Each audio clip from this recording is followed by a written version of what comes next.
When I was around 7, my toothless brother and I, on long, boring taxi rides in Syria, would indulge in imperialistic fantasies of how we wanted to take over the country outside our windows. My parents would quickly crush these imperial conquests by warning, "Shh, you'll get taken by Secret Service if they hear you."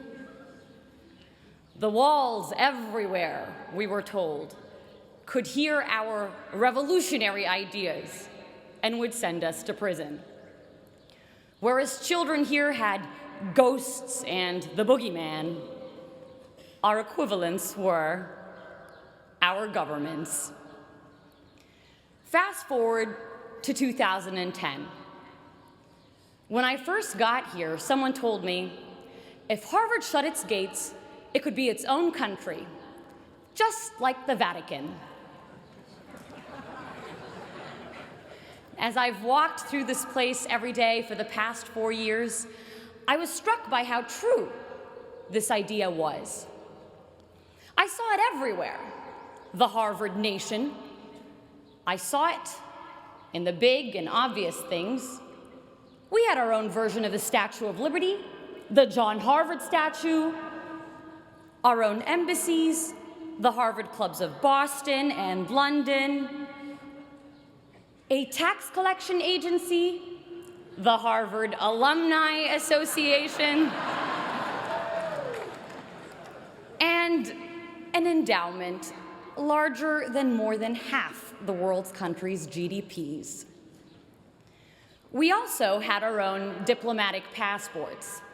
Nowhere did I see this more clearly than at US Immigration at Boston Logan Airport. Whenever they saw I was coming from the Middle East, "What were you doing there? Why are you here? Why did God make you from the Middle East?"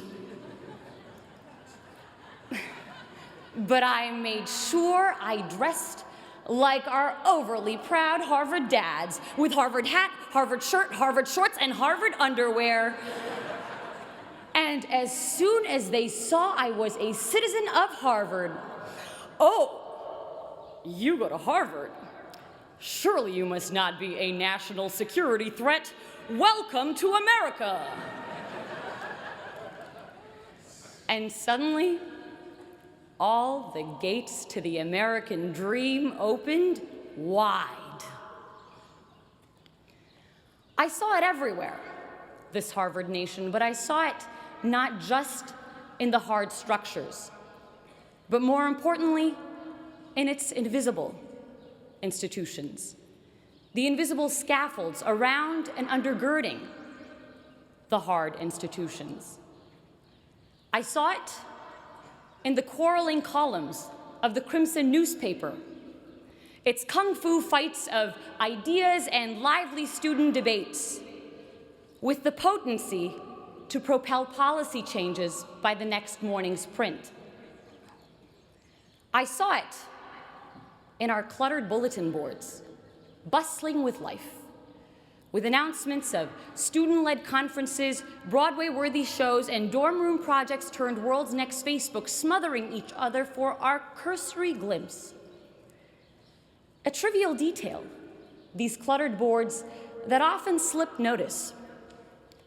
But where some saw papers, I saw passions, purpose, creativity. I saw a heartbeat of civic community's vivacity. My parents' countries were places where institutional dysfunction killed off this social dynamism and vibrant productivity, and so I felt acutely here the value of civil society and living, breathing institutions.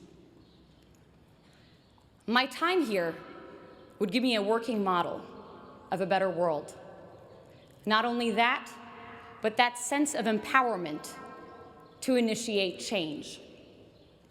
You see, with those spying walls still lurking in my memory that constrained the little Napoleons in my brother and me, you might imagine my shock when, in one of my first classes here, I suddenly found myself debating a president. So it's the 1990s. Our negotiations class professor set the stage. A war is about to break out between Ecuador and Peru. How will you stop it? I raised my hand to respond. Wait, Professor Shapiro stopped me. Tell the president what to do. And in walked the Ecuadorian president. In bringing the president to me, in having me speak to and question a shaper of history and experience the value he saw in my view, Harvard would make me feel I too could be him. I too had the power to shape history and not just be passively shaped by it. That sense of infinite possibility we have as children to think big and conquer great things was returned to me here. A less despotic version of it. But what seemed intractable problems of the world became opportunities for me, for us, to change things.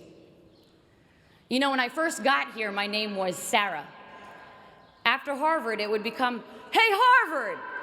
With people stuffing 378 years, 5,000 acres of real estate, the entirety of Widener Library, and 32 heads of state all into my 5'6" self. Ridiculous as it is, there's a strange reality to it. Arab-American author Renda Jarrar pictures inhabiting a new place as running barefoot, the skin of our feet collecting sand and seeds and rocks and grass until we had shoes made of everything we'd picked up as we ran. And running through Harvard Yard over the past 4 years, the skin of our feet collecting a world of experiences. We each become this place in a strange way. Each of us picking up bits of people and history and ideas that changed the way we saw the world. Accumulations I hope we will continue to wear on our souls and leave a footprint of all the best we took from Harvard Yard on our new destinations. And that's why I am hopeful for the future. I am hopeful because of my dining hall dinners spent marveling at friends who, while their countries wage bloody war against each other, are able to carry out civil conversation and build generative projects together. I am hopeful because of the founding mothers and founding fathers of revolutionary ideas like these being launched into the world, who will make of its institutions, its constitutions, its hospitals, its art houses, something better. We hear a lot in the news about an Arab Spring. This graduation is sending 6,000 revolutions into the world, and the 6,000 revolutions graduating as part of the class of 2014.